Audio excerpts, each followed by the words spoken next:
So I'm in the Badger den here, restoring some items, and I realized my little cleaning brush needs somewhere to go. Let's put it together out of scrap wood.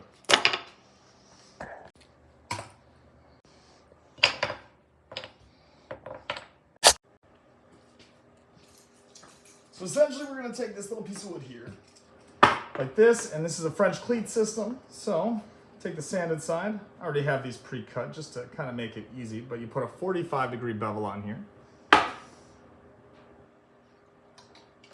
And we nail away.